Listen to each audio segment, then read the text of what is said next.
Oke, sebelumnya boleh perkenalkan dulu nama Pian serta jabatan Pian di Palo yang pernah Pian jalani selama di Sanggar Pian Berantai.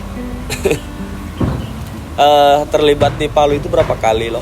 Di Sanggar mulai dari 2016 itu jadi tim publikasi dan dokumentasi. Kalau di 2017 itu jadi ketua pelaksana. Kalau di 2018 jadi ketua umum. Kalau yang terakhir 2000 berapa nih? 2022 itu jadi manajer festival. Jadi bukan hampir sih, selalu terlibat di dalam proses kreatif Festival Teater Sipalui dari 4 kali pelaksanaan terakhir. Iya.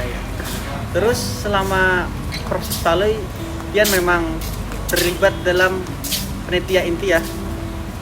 Bisa dikatakan seperti itu karena bagi kami pada saat itu masih aktif di kemahasiswaan, organisasi mahasiswa, Palui menjadi momentum yang cukup ditunggu-tunggu bagi anggota organisasi karena cakupan pelaksanaan, teknis, kemudian dan lain-lainnya itu mempunyai cakupan yang sangat besar sehingga melakukan usaha Palu itu sesuatu yang sangat menggembirakan. Kenapa orang harus memilih Festival Teater Sipalui? Orang ini siapa nih, peserta atau internal kita atau siapa sih? Bebas, entah itu peserta, penonton, Masyarakat umum lah ya. Masyarakat umum khususnya. Dari semua hasanah budaya yang ada di Kalimantan Selatan, kita memfokuskan atau menarik Palui menjadi identitasnya dalam khususnya teater. Menariknya adalah ini menjadi teater yang dipacu atau dikaitkan atau dikhususkan dengan karakteristik Palui CS. Nah, tentu ini menjadi gaya baru dalam teater modern. Kita yang punya nih, Kalimantan Selatan yang punya, Banjarmasin yang punya. Ya mungkin memang ada teater-teater yang lain yang serupa yang sifatnya ketokohan.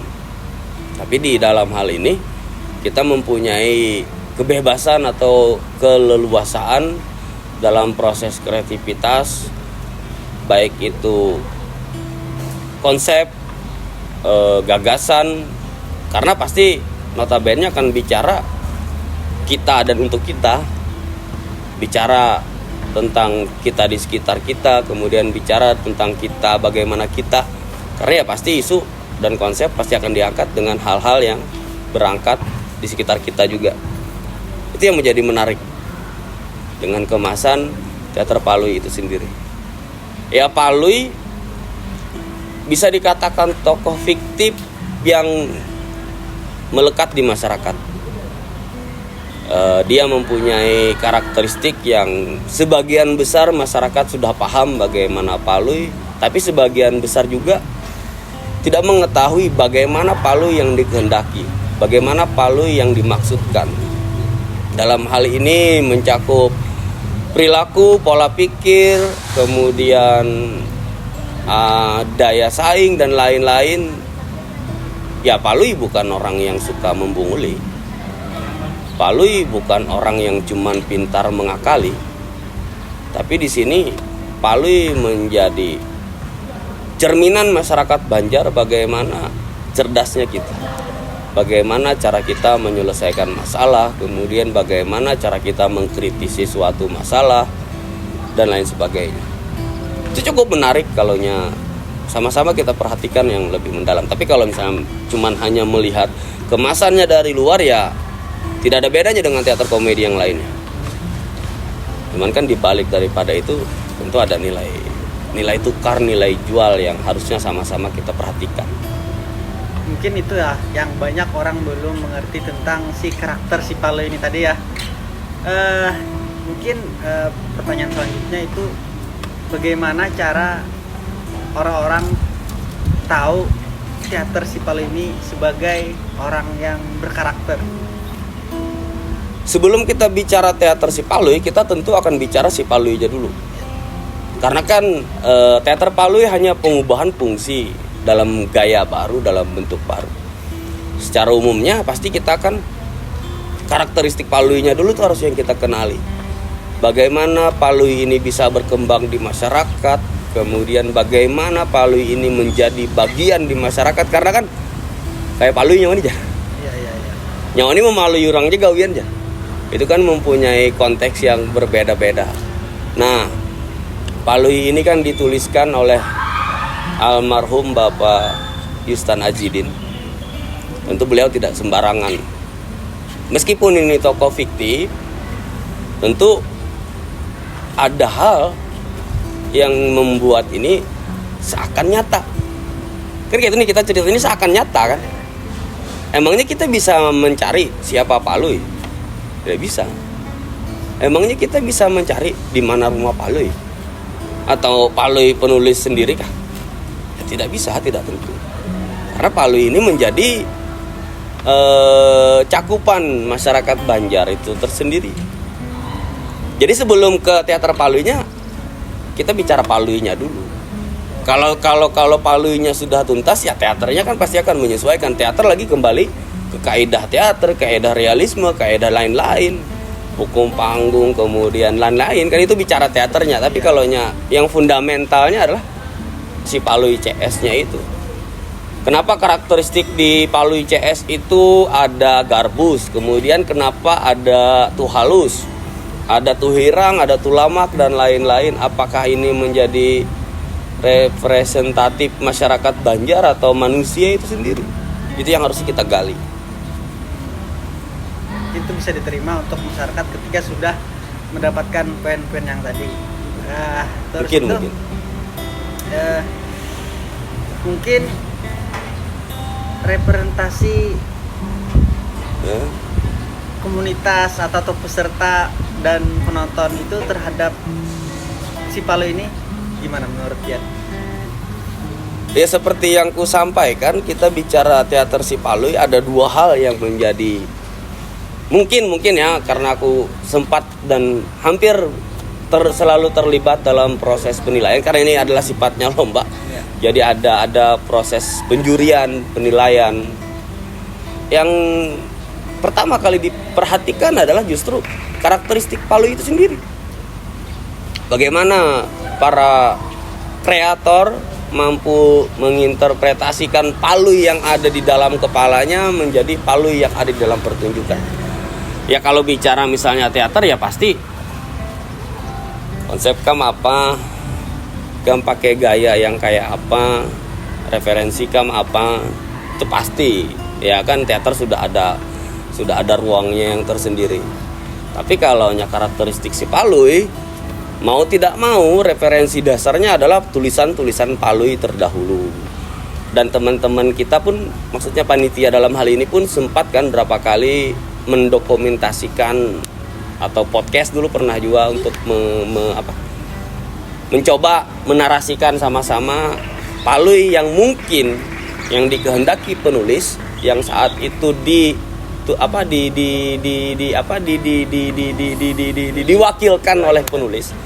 Kan saat itu ada anak penulis yang membantu untuk menjelaskan Paluy itu begini-begini kemungkinan yang dikehendaki penulis.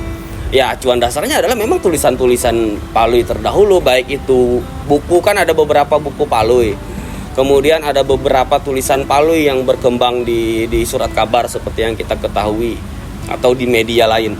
Itu yang jadi referensi Paluy itu kayak apa. Selain kita mencari karakteristik Paluy, kita juga harus membaca bagaimana masyarakat Banjar itu sendiri.